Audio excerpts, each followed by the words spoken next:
Hola colegas, bienvenidos. En esta revisión nos vamos a meter de lleno y de forma muy concreta en el abordaje de las enfermedades de transmisión sexual, un tema clave de alto rendimiento, pensado para la práctica clínica y por supuesto para el UNACOM. Para que dimensionemos de qué estamos hablando, partamos con esta cifra. Más de 1 millón. Según la OMS, esa es la cantidad de nuevas infecciones de transmisión sexual curables que ocurren cada día en el mundo. Esto nos deja clarísima la urgencia clínica y por qué es fundamental dominar este tema. Bien, esta va a ser nuestra hoja de ruta. Vamos a partir con un panorama general, luego las manifestaciones clínicas, los agentes que las causan, cómo las diagnosticamos, cuáles son los tratamientos de elección y finalmente cómo prevenirlas. Un recorrido lógico y enfocado. Ok, vamos con la primera sección, un vistazo general a las ETS, partiendo por su definición y el impacto que tienen a nivel epidemiológico. A ver, formalmente las ETS son justo eso, infecciones que se transmitan por contacto sexual. Pero el punto crucial aquí no es solo su altísima prevalencia, sino las complicaciones. Si no se diagnostican y tratan a tiempo, pueden dejar secuelas severas y a veces permanentes. Entonces, ¿quiénes están en mayor riesgo? La evidencia es súper clara. El grupo de 15 a 24 años es el más afectado. Lógicamente, comportamientos como tener múltiples parejas sexuales o el sexo sin protección son determinantes. Y no podemos olvidar los factores socioeconómicos, donde un acceso limitado a la salud claramente aumenta la vulnerabilidad. Perfecto.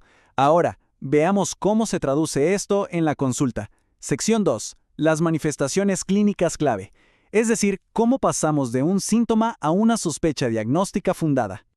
Clínicamente, las ETS se agrupan en síndromes bastante definidos. La típica secreción, el prurito, la aparición de úlceras, el dolor pélvico. Pero ojo, y esto es fundamental para el EUNACOM y la vida, tenemos que recordar siempre que una enorme proporción de estas infecciones, sobre todo por clamidia, pueden ser completamente asintomáticas. Y cuando no se tratan, es cuando aparecen las complicaciones serias, que son bien específicas para cada sexo.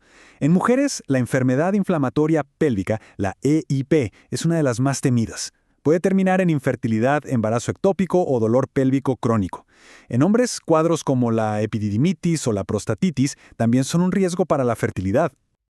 Muy bien. Entremos ahora a la tercera sección, un repaso sistemático de los agentes etiológicos más frecuentes. Es clave conocer al enemigo para saber cómo atacarlo. Empecemos con Clamidia trachomatis. El concepto fundamental aquí, el que se tienen que llevar, es su naturaleza silenciosa. Al ser tan frecuentemente asintomática, sobre todo en mujeres, se convierte en la principal causa infecciosa de enfermedad inflamatoria pélvica y, por ende, de infertilidad de origen tubárico. Seguimos con Neisseria gonorrhea. A diferencia de la clamidia, esta suele ser mucho más ruidosa, más sintomática. Es la causa de la clásica uretritis purulenta o la cervicitis. Pero lo realmente peligroso con el gonococo es su potencial de diseminación, que puede llegar a provocar una artritis séptica o incluso una sepsis. Ahora, un clásico de examen, la sífilis, la gran imitadora. Esta línea de tiempo es perfecta para entender su evolución por etapas, desde el chancro indoloro de la fase primaria, pasando por el exantema del secundarismo, a una fase latente silenciosa, para terminar, si no se trata, en las devastadoras complicaciones neurológicas y cardiovasculares de la sífilis terciaria. Y para cerrar esta sección, el virus del papiloma humano. Aquí, el mensaje que tiene que quedar grabado a fuego es su potencial oncogénico. Los serotipos de alto riesgo, principalmente el 16 y el 18, son los responsables directos de la gran mayoría de los cánceres de cuello uterino, además de otros como el anal y el orofaringio. Bien, con los patógenos en mente, la pregunta es, ¿cómo confirmamos el diagnóstico? Vamos a la cuarta sección, las herramientas que tenemos para la confirmación etiológica. Resumiendo las pruebas de primera línea. Para clamidia y gonorrea, el gold standard hoy son las pruebas de amplificación de ácidos nucleicos, o sea, la PCR. Para sífilis, las serologías como el BDRL y el FTABS son claves tanto para el diagnóstico como para el seguimiento. Y por supuesto, los test rápidos e inmunoensayos son fundamentales para la detección precoz de VIH. Quinta sección. Esta es una de las de más alto rendimiento para el examen, así que máxima atención aquí. Vamos a ver los esquemas terapéuticos de elección. Estos tratamientos hay que manejarlos a la perfección. Miren, esta tabla es oro puro. Resume los tratamientos de primera línea y lo mejor es que la mayoría son en dosis únicas, lo que facilita enormemente la adherencia. Acitromicina 1 gramo oral para clamidia. Ceftriaxona 500 miligramos intramuscular para gonorrea. La clásica penicilina benzatínica para sífilis y metronidazol 2 gramos para tricomoniasis. Son esquemas que salvan vidas y previenen secuelas. Ahora, respecto al VIH, el paradigma actual es el inicio inmediato de la terapia antirretroviral. La TAR, apenas se hace el diagnóstico. El esquema estándar hoy en día consiste en una base de 2 inhibidores de transcriptasa inversa, como tenofovir y entricitabina, a lo que se suma un inhibidor de integrasa, como el dolutegravir. Y esto nos lleva a un punto que es absolutamente central en el manejo de las ETS. El tratamiento no termina con nuestro paciente. Es fundamental, es esencial tratar también a sus parejas sexuales. Si no, no cortamos la cadena de transmisión y nos arriesgamos a reinfecciones. Este es un concepto clave de salud pública.